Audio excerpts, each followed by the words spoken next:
우리 주님 처음 오신다고 약속하신 대로 오셨듯이 다시 오시마 약속하신 그 약속도 반드시 이루어질 줄로 믿습니다. 그 믿음으로 그날 바라보며 힘차게 믿음의 삶을 달려가시기를 축복합니다. 여러분, 성경에서 예수님 말고 가장 많은 그 이야기를 기록하고 있는 사람이 있다면 그 사람이 누굴까요? 어떻게 이렇게 잘하십니까? 다윗입니다. 이 다윗에 대한 이야기를 보면요, 사실 사무엘서 전체를 다윗의 이야기라고 해도 과언이 아닌데 사무엘상 16장부터 시작돼서 사무엘 하서까지, 그리고 열왕기상 2장까지 다윗의 죽음까지의 이야기가 쭉 기록되어 있습니다. 또 역대상은 또 다윗에 대한 이야기죠. 이렇게 성경에 한 인물에 대한 이야기를 그 청년의 소년 때, 그 사람의 소년 때부터 죽음에 이를 때까지 이렇게 자세하게 기록해 놓은 사람은 다윗밖에 없습니다. 하나님께서 그렇다면 왜 이렇게 다윗 이야기를 성경에 많이 기록되게 하셨을까? 여기에는 두 가지 이유가 있을 것 같습니다.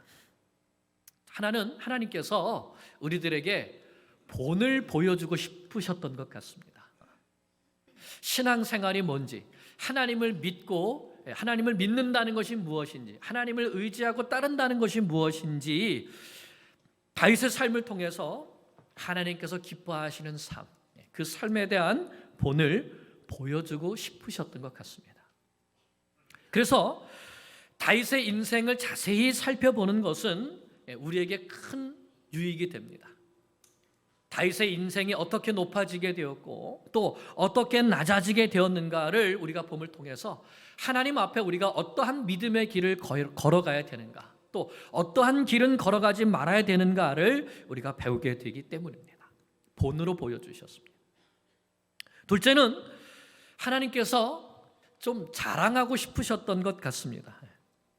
다윗이 얼마나 하나님을 사랑했는지, 그래서 다윗이 하나님 앞에 얼마나 겸손하고 또 얼마나 신뢰했는지를 보여주심을 통하여서 다윗이 하나님 앞에 비록 범죄하기도 하고 또 크게 잘못하기도 했지만 그럼에도 불구하고 돌이킬 때에 하나님께서 다윗의 그 죄를 용서하시고 다윗을 다시 품어주셨던 그 하나님의 사랑과 은혜,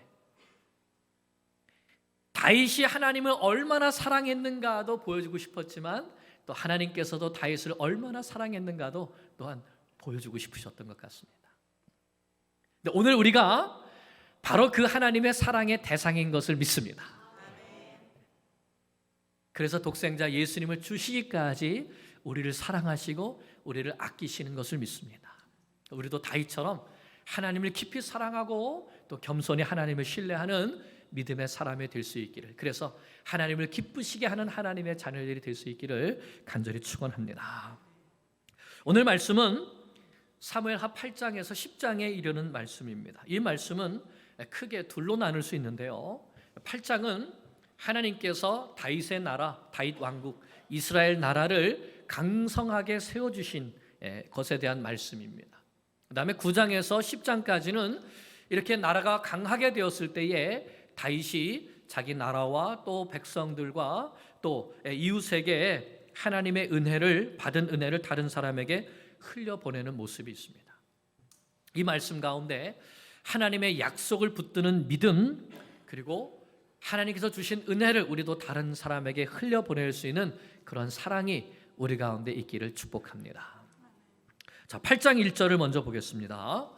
8장 1절입니다. 시작.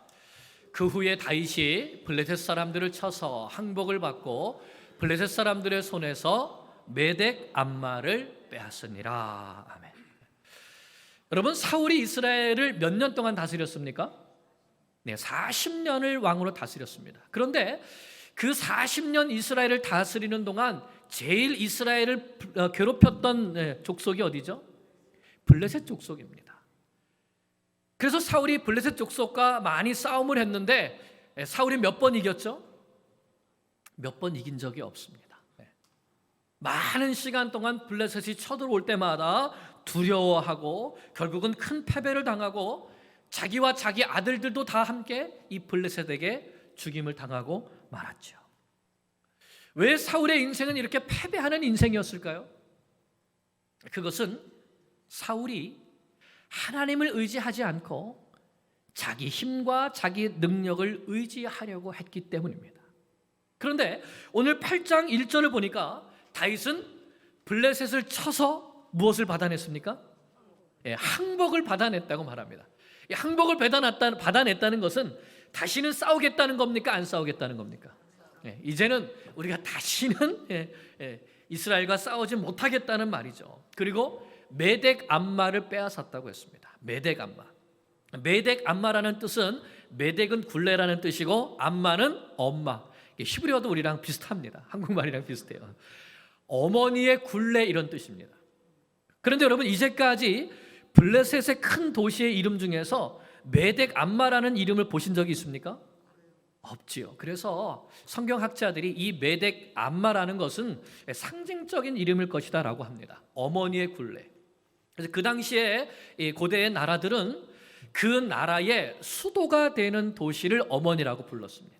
그리고 그 수도의 곁에서 함께 중심적인 이 역할을 하는 작은 도시들을 또 그 어머니에 속한 도시라고 이렇게 불렀죠.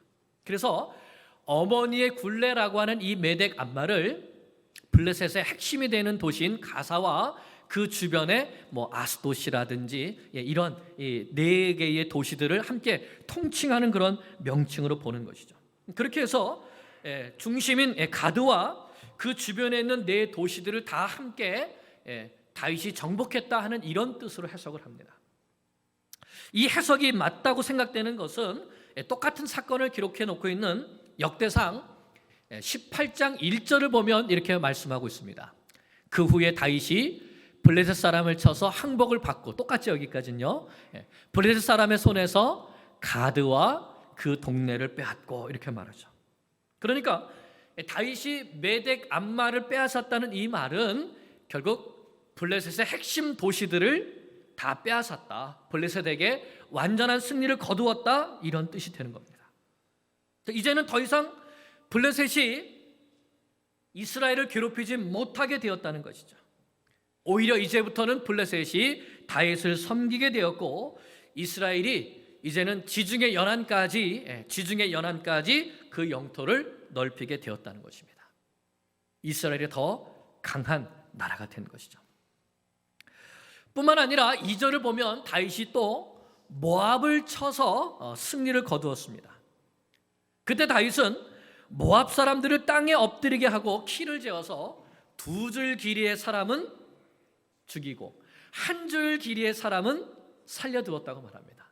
이것은 2줄 길이의 사람은 전쟁에 나갈 수 있는 용사가 되는 장정들을 말합니다. 전쟁에서 싸웠던 군인들은 다 죽임을 당했고, 노약자나 또 어린아이나 여인과 같은 이런 사람들은 살려두었다는 것이죠. 다시는 이스라엘에게 도전하지 못하도록 모압을 군사적으로 약하게 만들었다는 겁니다. 여러분, 모압은 어떤 족속이죠? 모압 족속. 이 모압은 이스라엘 백성들이 광야의 길을 걸어갈 때에 발락이 발람 선지자를 깨워서 이스라엘을 저주하려고 합니다. 3번이나 저주하려고 하는데 하나님께서 오히려 이 발람 선지자의 입을 막아서 저주가 아니라 이스라엘을 축복하는 말을 하게 하셨죠. 그때 이 발람 선지자를 꼬셔서 이스라엘을 저주하게 했던 그 발락 왕이 바로 모압 왕입니다. 하나님의 백성들을 저주하게 하려고 했던 그런 사람인 것이죠.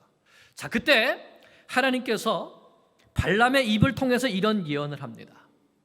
민수기 24장 17절을 보면, 내가 그를 보아도 이때의 일이 아니며 내가 그를 바라보아도 가까운 일이 아니로다. 한 별이 야곱에게서 나오며 한 규가 이스라엘에게서 일어나서 모압을 이쪽에서 저쪽까지 쳐서 무찌르고 또 셋의 자식들을 다 멸하리로다.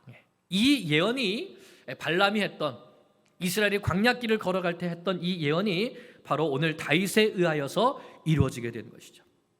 하나님께서 다윗에게 이스라엘을 저주했던 모압을 치게 하셨고, 이스라엘 땅을 동남쪽으로 더 이제 넓게 만들어 주신 것입니다. 하나님의 말씀은 반드시 이루어집니다. 약속하신 하나님은 신실하신 분이십니다. 반드시 그 약속을 이루시는 분이십니다. 또 3절을 보면 이번에는 소바 족속을 쳤습니다. 소바는 이스라엘 북쪽에 있는 나라입니다. 그 당시에 소바는 아람과 동맹을 맺고 있었는데 소바 왕 하닷 에셀이 다윗과 이스라엘이 점점 강해져 가는 것을 보고 두려움을 느꼈죠. 자, 그때 다윗은 이때를 놓치지 않고 공격하여서 마병 1,700명과 보병 2만 명을 사로잡았습니다.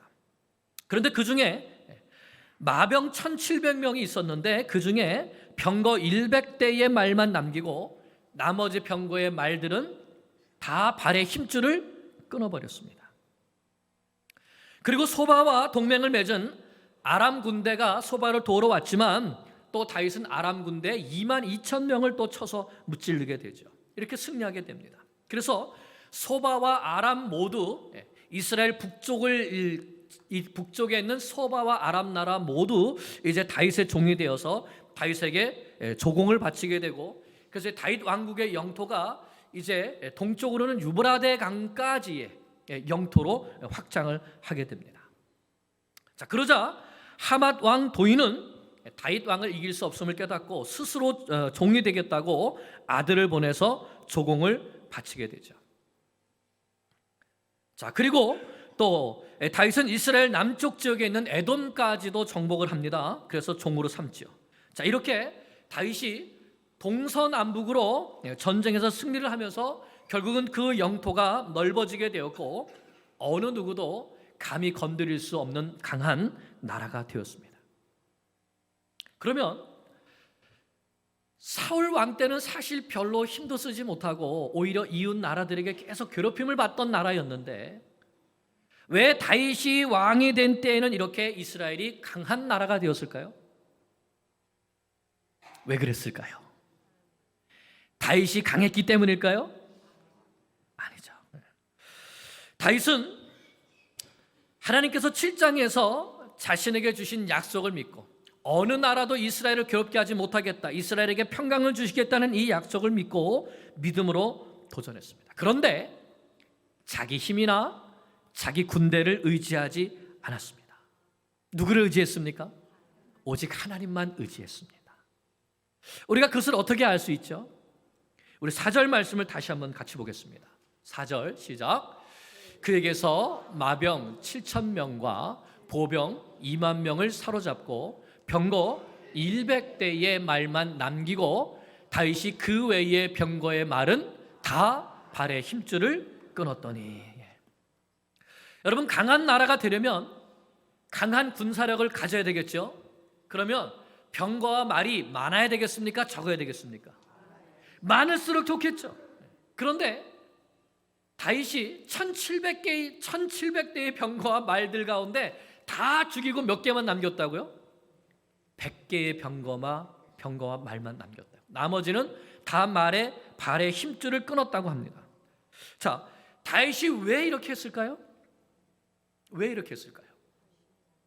이것은 우리가 신명기 17장 16절 말씀을 보면 알 수 있습니다.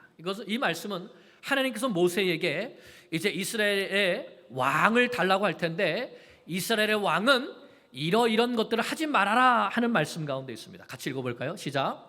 그는 병마를 많이 두지 말 것이요 병마를 많이 얻으려고 그 백성을 애굽으로 돌아가게 하지 말 것이니 했습니다. 자, 그래서 이스라엘의 왕이 되면 하지 말아야 될 것이 세 가지가 있었는데 첫째는 병마를 많이 두지 말아라. 이것은 무슨 뜻이죠? 자기의 강한 군사력을 의지하지 말아라. 군대를 강하게 키우려고 하지 말아라. 왜요? 전쟁은 누구에게 속한 것입니까? 하나님께 속한 것이니까요. 두 번째는 아내를 많이 두지 말아라 했습니다. 아내를 많이 두지 말아라. 세 번째는 자기를 위하여 은금을 많이 쌓아두지 말아라 했습니다. 그러니까 재물을 의지하거나 물질을 의지하거나, 여러분 아내를 많이 둔다는 건 뭘까요? 이웃 나라의 공주들을 데려다가 아내로 삼는 거예요. 그럼 어떻게 되죠? 그걸 통해서 국력을 신장시키는 거죠. 그것을 하지 말라는 겁니다. 누가 그것을 했습니까? 솔로몬이 그것을 했죠. 아내를 많이 두지는 말라는 말씀은 바로 그것이에요. 그러니까 왕이 되면 누구를 의지하라는 겁니까? 하나님을 의지하지 마. 의지하고 하나님만 의지하고, 군사력을 의지하지 말고, 정치력을 의지하지 말고, 경제력을 의지하지 말라라는 말씀이에요. 자, 그런데 전쟁의 승패는 하나님께 달려있기 때문에 오직 하나님만 의지할 때 세상을 이길 수 있는 것이죠. 그런데 누가 이 말씀을 기억했습니까? 사울은 이 말씀을 찾지 않았는데 다윗은 이 말씀을 찾고 이 말씀을 마음에 간직하고 있었던 것이죠. 그래서 나는 말을 의지하지 않는 사람이 되겠다. 나는 하나님만 의지하겠다. 그래서 말의 발 힘줄들을 다 끊어버렸다는 겁니다. 세상을 의지하는 마음을 다 끊어버렸다는 것이죠. 다윗은 믿기를 내 인생에 일어나는 모든 싸움은 힘의 싸움이 아니라 무엇의 싸움이다? 믿음의 싸움이다. 내가 하나님을 전심으로 의지하는가 아니하는가, 바로 이 싸움이라는 것이죠. 내가 왕이 아니라 하나님이 왕이시라는 것을, 내 전쟁이 아니라 하나님의 전쟁이라는 것을 내가 온전히 믿고 신뢰하는가, 이 싸움이라는 것을 알고 하나님의 말씀에 순종하여서 말의 힘줄을 다 끊어버렸던 것입니다. 사랑하는 여러분, 여러분의 왕은 누구입니까? 여러분은 무엇을 의지하고 있습니까? 세상 권세를 의지하는 사람은 결국은 그 권세 때문에 망합니다. 세상의 물질을 의지하는 사람도 결국 그 물질 때문에 망하게 되어 있습니다. 왜 그럴까요? 세상의 권세나 물질은 영원하지 못하기 때문입니다. 그러나 하나님을 의지하는 사람은 그 하나님으로 인하여서 승리하게 되어 있습니다. 왜 그렇죠? 하나님만이 영원하시기 때문이죠. 세상의 돈을 의지하고 권세를 의지하는 사람은 망하지만 우리 하나님을 의지하는 사람은 영영의 설이라고 했습니다. 그래서 통일 왕국의 왕이 된 다윗은 철저하게 그 마음속에 결단한 겁니다. 나는 세상을 의지하지 아니하고, 권력을 의지하지 아니하고, 힘을 의지하지 아니하고, 나는 오직 하나님만 의지하겠다. 바로 이렇게 하나님을 사랑하고 하나님을 존중히 여기는 그 다윗의 열심이 다윗 왕국을 더 강하게 만들었던 것입니다. 여러분, 하나님만 의지하시기 바랍니다. 그러면 하나님께서 여러분을 강하게 해주실 것을 믿습니다. 그리고 또 한 가지 중요한 다윗의 승리의 이유가 있는데, 그것은 다윗이 하나님을 존중히 여겨드렸기 때문에 하나님께서도 다윗을 존중히 여겨주셨다는 것이죠. 하나님의 말씀을 붙들고 순종하는 다윗에게 하나님께서 약속해 주신 그 사랑을 베풀어 주시려고 하는 하나님의 열심 때문이었습니다. 성경 말씀은 이 다윗의 모든 전쟁이 누구 때문에 이기게 되었다는 것을 분명히 기록하고 있습니다. 6절에 보면 어떻게 말씀하죠? 다윗이 어디로 가든지 여호와께서 이기게 하시니라. 14절에도 다윗이 어디로 가든지 여호와께서 이기게 하시니라. 성경은 다윗이 잘 싸워서 이겼더라, 무슨 전략을 잘 세웠더라, 이런 것이 있습니까 없습니까? 한 구절도 없습니다. 뭐 군대를 얼마나 강하게 키웠고 훈련을 얼마나 세게 했고 그의 장군들이 얼마나 뛰어난 사람들이었고, 이런 말씀들이 하나도 없습니다. 다윗의 유일한 승리의 이유는 다윗이 어디로 가든지 여호와께서 이기게 하시리라. 여러분, 이 말씀이 나에게 주시는 말씀이 되고 싶지 않습니까?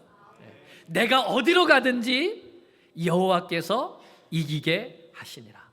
그러려면 어떻게 될까요? 어떻게 될까요? 우리가 분명히 깨달아야 됩니다. 하나님께서 주시는 승리가 아니면 그것은 완전한 승리가 아닙니다. 하나님께서 주시는 부가 아니면 그것은 내 부가 아닙니다. 하나님께서 얻게 주신 명성이 아니면 그것은 내 명성이 아닙니다. 어느 한순간에 다 사라지고 무너지고 빼앗기게 되어 있는 것이죠. 오늘 이 말씀을 통해서 하나님은 우리에게 무엇을 가르쳐 주시기 원하시는가? 하나님께서 어떤 사람을 사랑하시고 어떤 사람에게 승리를 주시는가? 우리는 우리 인생에서 승리하는 인생이 되기를 원하고 정말 하나님 앞에서 성공하는 인생이 되기 원하고 하나님 앞에서 이름 있는 하나님께 유명해지는 그런 사람이 되기를 원합니다. 여러분 원하십니까? 하나님 앞에 인정받고 하나님 앞에 존귀 여김을 받는 사람이 되기를 원하십니까? 그렇다면 어떻게 해야 되죠? 나도 하나님을 존귀 여기고 나도 하나님만을 신뢰하는 사람이 되어야 되는 것이죠. 그래서 여기에 우리의 문제가 있는 겁니다. 나는 정말 하나님을 존귀 여기고 하나님만을 굳게 신뢰하고 있는가? 하나님만을 의지하는가? 여러분 기도하시죠? 기도하시면은 기도하시고 그 다음에 하나님께서 원하시는 뜻대로 하나님의 말씀대로 순종합니까? 하나님 성공하게 해주세요, 잘 되게 해주세요 기도는 하는데 기도해 놓고서는 내 방법, 세상 방법을 쓰면 될까요? 안 될까요? 믿음으로 산다고 입으로는 말하는데 실제로 행동은 믿음이 없는 사람처럼 삽니다. 세상 사람과 다를 바 없이 살게 되죠. 그게 무엇입니까? 돈을 의지하는 거예요. 사람을 의지하는 것이죠. 이 사람이 나를 좀 성공하게 해줄 것 같은데, 이 돈만 좀 나에게 좀 어떻게 들어오면 내가 성공할 수 있을 것 같은데. 그러다가 돈이 떠나가면 울고 사람이 떠나가면 배신감을 느끼고 분노하게 되죠. 근데 정말 그 마음속에 하나님을 존중히 여기고 하나님만을 신뢰하는 그 믿음이 있습니까? 정말 내가 하나님의 약속의 말씀, 다윗처럼 7장에서 주신 그 말씀을 붙들고 8장에서 승리를 향하여 나아가는 그 내가 붙드는 말씀이 있습니까? 대부분의 경우에 붙드는 말씀이 없는 경우가 많습니다. 기도하면서도. 이런 사람은 궁극적으로 승리할 수 없습니다. 승리한 것처럼 보이고 성공한 것처럼 보인다 할지라도 그것은 승리가 아니고 성공이 아닌 것이죠. 그러나 하나님의 말씀을 붙들고 하나님께 순종하며 하나님을 깊이 신뢰하며 한 걸음 한 걸음 순종의 걸음을 걸어가는 사람은 반드시 승리합니다. 때로는 실패한 것처럼 보일 수도 있습니다. 다윗이 하나님의 말씀에 순종했을 때에 처음에는 점점 더 힘든 길로 가게 되죠. 광야로 쫓겨나게 되고 13년 동안이나 사울의 칼을 피하여서 도망치는 도망자의 삶을 살아야 됩니다. 어렵고 힘든 길을 가는 것 같죠. 그러나 그 모든 순간 속에서 하나님을 정말 깊이 신뢰하고 하나님 앞에 기도하며 하나님께 묻고 한 걸음 한 걸음 나아갔을 때 결국 그 길은 어떻게 됐습니까? 승리의 길이 되었죠. 통일왕국 이스라엘의 왕이 되고 끝내는 이렇게 하나님께서 다윗이 어디를 가든지 여호와께서 이기게 하시니라 하는 이 믿음의 삶을, 성공의 삶을 살게 되었던 것입니다. 그러므로 하나님을 신뢰한다면 그 신뢰가 흔들리면 안 되는 거예요. 끝까지 하나님께서 이루실 것을 믿고 끝까지 그 약속의 말씀을 붙들고 끝까지 하나님의 말씀대로 순종하는 길을 걸어갈 때에 하나님은 우리에게 궁극적인 승리를 주시는 것을 믿습니다. 그래서 다윗이 이렇게 고백합니다. 시편 20편 7절 8절에서 이렇게 고백합니다. 우리 다 같이 한번 같이 읽겠습니다. 시작. 어떤 사람은 병거, 어떤 사람은 말을 의지하나 우리는 여호와 우리 하나님의 이름을 자랑하리로다. 그들은 비틀거리며 엎드러지고 우리는 일어나 바로 서도다. 아멘. 누구를 의지하는 사람이요? 하나님을 의지하고 하나님의 이름을 자랑하는 사람이 끝내는 일어나서 바로 선다. 승리를 주신다. 다윗이 고백했습니다. 사랑하는 여러분, 인생에 자꾸 어려움만 생깁니까? 그렇다면 한번 돌아보십시오. 나는 지금 누구를 의지하고 있는가? 나는 지금 무엇을 의지하고 있는가? 다윗의 시대에 이렇게 하나님만 의지하면서 이스라엘은 강성한 나라가 되었지만 이제 선지자 이사야는 남왕국 유다의 멸망에 대해서 선포하는 선지자가 되었습니다. 그런데 그 이사야 선지자가 이스라엘 백성들을 향해서 이렇게 선언합니다. 이사야 31장 1절에서 3절 말씀입니다. 도움을 구하러 애굽으로 내려가는 자들은 화 있을진저 그들은 말을 의지하며 병거의 많음과 마병의 심히 강함을 의지하고 이스라엘의 거룩하신 이를 앙모하지 아니하며 여호와를 구하지 아니하나니 여호와께서도 지혜로우신즉 재앙을 내리실 것이라. 그의 말씀들을 변하게 하지 아니하시고 일어나사 악행하는 자들의 집을 치시며 행악을 돕는 자들을 치시리니 애굽은 사람이요 신이 아니며 그들의 말은 육체요 영이 아니라. 여호와께서 그의 손을 펴시면 돕는 자도 넘어지며 도움을 받는 자도 엎드러져서 다 함께 멸망하리라. 그때 이스라엘이 남유다가 애굽을 의지하려고 했거든요. 애굽과 동맹을 맺어서 그 많은 마병, 병마와 군대들이 이끌어서 바벨론을 무찔러 보려고 했거든요. 그런데 하나님께서 뭐라고 하십니까? 돕는 자도 넘어지며 도움을 받는 자도 함께 멸망한다. 그래서 결국 애굽과 이스라엘이 함께 멸망하게 됩니다. 왜요? 하나님이 아니라 사람의 힘과 능력을 의지하려고 했기 때문인 것이죠. 하나님을 앙모하고 하나님만 의지하며 하나님만으로 도움을 삼는 우리의 믿음이 될 수 있기를 간절히 기도합니다. 자, 이렇게 다윗 왕국은 점점 더 강해져 갔고 다윗도 명성을 떨치게 됩니다. 자, 이 모든 것이 다윗에게 약속하신 대로 그 약속을 믿고 하나님을 따르는 다윗에게 주신 하나님의 은혜였던 것이죠. 다윗은 그것을 알았습니다. 내 힘과 능력이 아니라 하나님의 은혜로 자신의 나라가 강성하게 되었음을 알았습니다. 그래서 다윗이 어떻게 하죠? 다윗은 하나님 앞에 세 가지를 합니다. 은혜를 받았을 때 첫째, 하나님의 은혜에 감사하면서 하나님께 귀한 예물들을 드렸습니다. 아까 말씀에 읽은 대로 다윗이 전쟁을 통하여서 금방패, 금그릇, 은그릇, 놋그릇, 이 많은 전리품들을 챙기게 되는데 이 모든 것들을 11절에 보면 다 여호와께 드렸다고 말씀합니다. 그 이유는 무엇이죠? 성전을 건축할 준비를 한 것입니다. 하나님 앞에 성전 건축의 예물로 드린 것이죠. 사울은 전쟁에서 승리했을 때에 자기 이름을 높이려고 자기 이름이 들어가는 승전비를 새기려고 했습니다. 그러나 다윗은 자기를 위하여서는 아무것도 하지 않고 하나님의 전을 건축하기 위해서 예물을 하나님 앞에 드리는 것으로 하나님의 은혜를 갚습니다. 둘째로 다윗은 자기가 받은 바 이 하나님의 은혜가 다윗 왕국 안에 넘치도록 그렇게 가득하도록 합니다.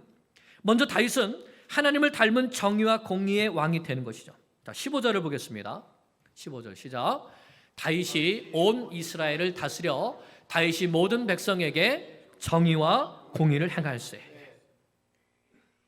여러 나라를 정복한 왕이라면 이제는 자연히 어깨에 힘이 들어갈 겁니다. 내가 말이야 우리나라의 영토를 이렇게 넓혔어.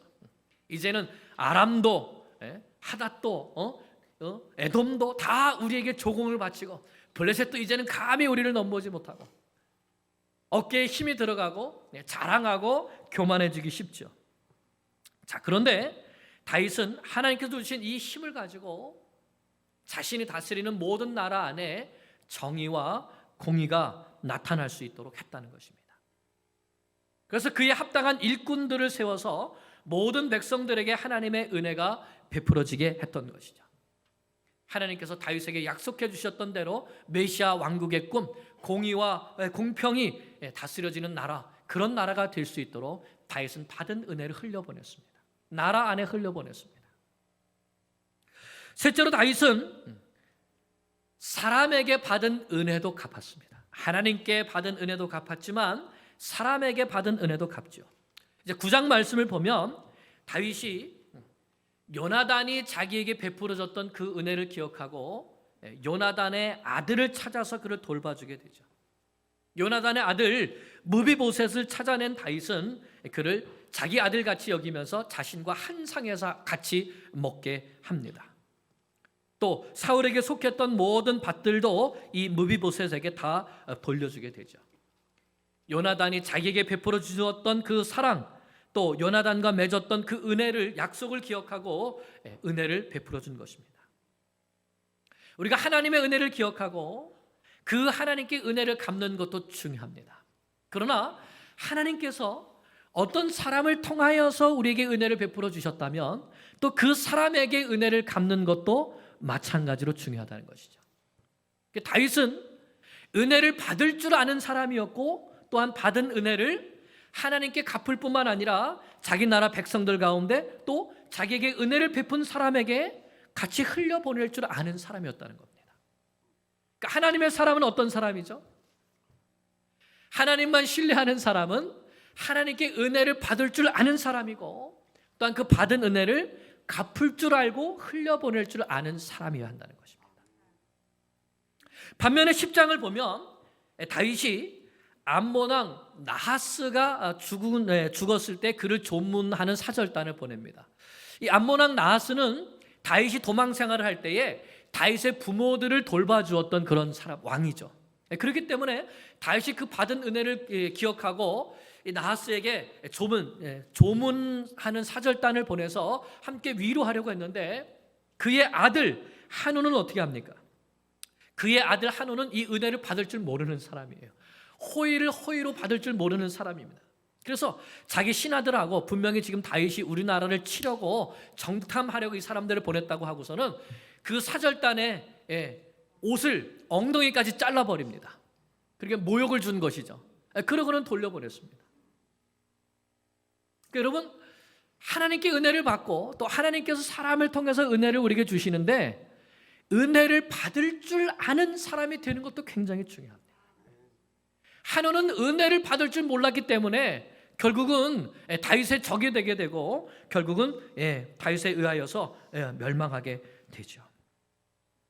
은혜를 기억하고 갚는 것도 중요하지만 은혜를 잘 받는 것도 중요합니다. 하나님은 어떤 자에게 은혜를 베푸십니까? 하나님을 존중히 여기는 사람에게 은혜를 베푸십니다. 하나님을 사랑하고 그 약속의 말씀을 붙들고 그 약속의 말씀에 순종하는 자에게 은혜를 베푸셔서 어디로 가든지 여호와께서 이기게 하시는 사람이 되게 해 주십니다. 우리가 이런 사람 되기를 축복합니다. 오늘 말씀에서 우리는 다윗의 승리의 비결과 은혜를 갚는 모습을 보았습니다. 다윗이 어떻게 승리할 수 있었는가? 간단합니다.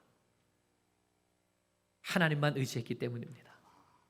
돈 의지하지 않고, 힘 의지하지 않고, 하나님만 의지하고 하나님의 약속의 말씀을 붙들고 순종했기 때문입니다. 예수님께서 우리에게 이렇게 약속해 주셨습니다. 세상에서는 너희가 환난을 당하나 담대하라. 내가 세상을 이겼노라. 복음 들고 세상 향하여 나아가는 제자들에게 이렇게 약속해 주신 겁니다. 내가 세상을 이겼노라. 마태복음 28장 20절에서도 이렇게 약속해 주셨습니다. 땅끝까지 가서 복음을 전하라고 말씀하시면서 볼지어다 내가 세상 끝날까지 너희와 가끔 항상 함께 있으리라. 자신을 믿고 따르는 복음의 증인된 제자들에게 약속해 주셨습니다. 우리가 이 약속을 믿고 이 약속을 신뢰하며 예수님의 제자로 살아갈 때에 어디로 가든지 이기게 해 주실 것을 믿습니다. 뿐만 아니라 우리는 은혜를 갚는 사람이 되어야 됩니다. 다윗처럼 하나님께 어떤 은혜를 받았습니까? 우리는 택하심의 은혜, 부르심의 은혜, 구원의 은혜, 하나님의 자녀, 양자됨의 은혜, 많은 은혜를 받았습니다. 하나님의 나라를 우리 것으로 소유하게 되는 은혜를 받았죠. 또 오늘 여기까지도 우리를 택하시고 인도하시고 보호해 주시고 또 승리하게 해주시는 은혜도 받았습니다. 이 하나님은 우리의 아버지가 되십니다. 그러므로 하나님께서 내게 베풀어 주신 이 은혜를 잊지 말고 하나님을 존중히 여겨드리는, 그러한 저희들 뿐만 아니라 하나님 앞에 은혜를 갚을 뿐만 아니라 나에게 은혜를 베풀어 준 사람에게도 은혜를 갚아서 하나님의 이름을 영화롭게 하는 주의 자녀들 되시기를 간절히 축원합니다. 기도드리겠습니다.